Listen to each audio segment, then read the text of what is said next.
আজকের সকালটা শুরু করলাম মিষ্টি একটা চায়ের কাপ দিয়ে। তো এই কাপটার চা কিন্তু আমার না, তোমাদের দাদা ভাইয়ের জন্য। তো ওটা আমি ঘরে দিয়ে যাব, তো ঘরে দিয়ে গিয়ে তারপরে আমার চাটা আমি নিয়ে নেব। জামাই এসেছে শ্বশুরবাড়ি বলে কথা, একটু তো আপ্যায়ন হবেই বলো। তো জামাই এসেছে শ্বশুরবাড়ি, তো সেই জন্য শাশুড়ি মা একেবারে প্লেট সাজিয়ে চা বিস্কিট দিয়ে দিল। তো তারপরে এদিকে তোমাদেরকে একটু বাইরের ভিউটা দেখিয়ে দিলাম। তো এই যে দেখছো খালি দুটো কাপ, একটাতে আমি খেয়েছিলাম, একটাতে তোমাদের দাদা হয়। দুজনে চা খেয়ে কাপটা রেখে গেলাম।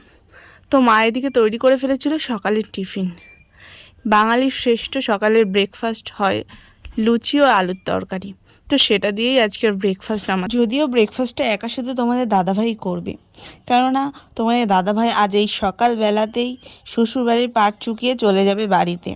তো দেখতেই পাচ্ছ মুখের অবস্থা, ফোনের মধ্যে ঢুকে গেছে সেই কালকের যে দিয়ে এসেছিলো ব্লাড শট, সেই ফটোটা স্ট্যাটাস দিয়েছিল সেটাই ও দেখছিল। তো তারপরে এদিকে তোমার দাদাভাইয়ের খাওয়ার অবস্থা দেখেছো, দুটো কোনো রকমে খেয়েছে আর সবগুলো রেখে দিয়েছে। তো তারপরে এদিকে তোমার দাদাভাইকে আমি টাটা করে দিলাম, ও চলে যাচ্ছে বাড়িতে। আর ওই যে দেখছো আমার দাদু, তো দাদুকে বললাম নিয়ে যেতে, তো দাদু যদিও পুরো রাস্তাটা যায়নি, হাফ দূর গিয়ে লেবে গিয়েছে। তো যাই হোক তোমাদের দাদাভাই চলে গেল। তার এদিকে দেখতে পাচ্ছ আমাদের উঠোনে কতগুলো কুকুর থাকে, ছানা। তো তারপরে এদিকে কাটা হচ্ছিল নারকেল। তো নারকেলটা আমার একটা কাকা কাটছিল, তো নারকেলগুলো সব খারাপ হয়ে গেছিলো জানো তো। এর ভিতর থেকে একটা নারকেল কেটেছিল, তো দেখছো ভেতরটা কেমন কেমন হয়ে গেছে। তো আরগুলো কেটে দেখা হচ্ছিল যে ভালো আছে না খারাপ হয়ে গেছে সবগুলো। তো এই নারকেলটা যদিও মানে জলটা একেবারে শুকিয়ে নারকেলের মধ্যেই চলে গিয়েছে, তো নারকেলটা মিষ্টিই লাগছিল খেতে, এখনও খাওয়া যাচ্ছিল। তারপরে এদিকে নারকেলের সাইজগুলো দেখতে পাচ্ছ। তো তারপরে গাইস এদিকে সকালে খাওয়া দাওয়া সব কমপ্লিট করে আমি দুপুরে স্নান টান করে নিয়েছি। তো এখন প্রায় 11:30 বাজে, তো এখন একটু রান্নাবান্না করতে হবে, কারণ মা যাবে একটু ডাক্তারখানায়, তো সেই জন্য রান্না আমাকেই করতে হবে। তো চলো কি রান্না করি সেটাই তোমাদেরকে দেখাবো। রান্নাবান্না কমপ্লিট করে চলে এসেছি। আর রান্না করার সময় যে ভিডিও ক্লিপগুলো নিয়েছিলাম সেগুলো কেন জানি না গ্যালারিতে আসেনি, আগে থেকেই বলে দিলাম, না হলে তোমাদের তো মনে আসতেই পারে যে দিদিভাই বলে যে রান্না বান্না করবো, তো দেখালে না তো কিছু। তারপরে এদিকে ঘরে এসে মাথাটা একটু চুলটা আঁচড়ে নিয়ে একটু চুলে সিরাম মেখে একটু সিঁদুর পরে তোমাদের সামনে একটু ঢং করে নিলাম। তো ঢং টং আমার সব কমপ্লিট হয়ে গেছে। তো মাও বাড়িতে চলে এসেছে, বাবাও চলে এসেছে কাজ থেকে। তো তারপরে দুপুরে আমরা লাঞ্চে খাওয়া দাওয়াটা কমপ্লিট করে নেব। তো তখন তো দেখাতে পারিনি যে কী রান্না করছিলাম, তো এখন ওই জন্য দেখিয়ে দিচ্ছি। তো এখানে দুপুরবেলা করেছিলাম পটল আলু আর বাটা মাছ দিয়ে একটা ঝোল করেছিলাম। আর এখানে ছিল যে আমের চাটনি, এটা তো দেখে বুঝতেই পারছো এটা কালকের ছিল, মা করে রেখেছিল। আর এখানে ছিল কালকে রাত্রে একটু চিকেন বেশি হয়ে গেছিলো, সেটা ছিল। তো সকালে যেহেতু লুচি আলুর তরকারি খেয়েছিলাম ওই জন্য চিকেনটা খাওয়া হয়নি, তো রেখে দিয়েছিলাম দুপুরবেলায়। এখন এগুলো দিয়েই লাঞ্চটা কমপ্লিট করে নেব।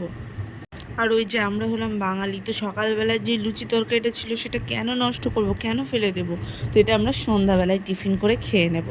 তো যাই হোক এখন লুচি তরকারিটা আমি খেতে থাকি। তো তোমরা ভিডিওটা অবশ্যই লাস্ট পর্যন্ত কন্টিনিউ দেখতে থাকবে, কিন্তু একদম স্কিপ করবে না। তো চলো দেখতে থাকো।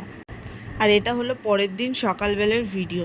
তো মা বলেছিল গাছ থেকে কয়েকটা বেগুন তুলে নিয়ে যেতে, তো ভাবলাম তোমাদের সাথে আমাদের এই যে ছোট্ট ক্ষেতটা করেছে বাড়ির পাশে সেটাই তোমাদের সাথে শেয়ার করি।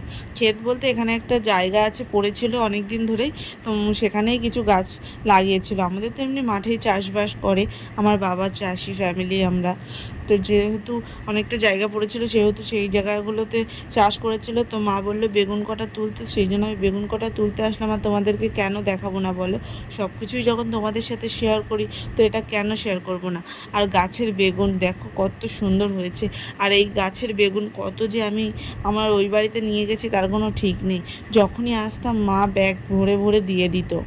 তো যাই হোক তোমরা দেখছো যে বেগুনগুলো একটু খারাপও হয়ে গেছে, কারণ অনেক দিন ধরেই ছিল আর মাটিতে যেহেতু পড়ে গেছে সেহেতু একটু খারাপই হয়ে গেছিলো। তো আমার বেগুন তোলা এখন কমপ্লিট হয়ে গেছে, এখন মায়ের কাছে নিয়ে যাব। তো আজকের ভিডিওটা এই পর্যন্তই, ভালো লাগলে অবশ্যই একটা লাইক কমেন্ট অ্যান্ড শেয়ার করে যেও। আর তোমরা যারা এখনও আমাদের চ্যানেলের সদস্য হওনি জলদি আমাদের চ্যানেলটা সাবস্ক্রাইব করে নাও, ফলো করে নাও এরকম নতুন নতুন ভিডিও পেতে। আর আমাকে তোমরা একটু সাপোর্ট করো, আমি নতুন ভিডিও ক্রিয়েটার। তো চলো টাটা, দেখার জন্য নেক্সট ভিডিওতে।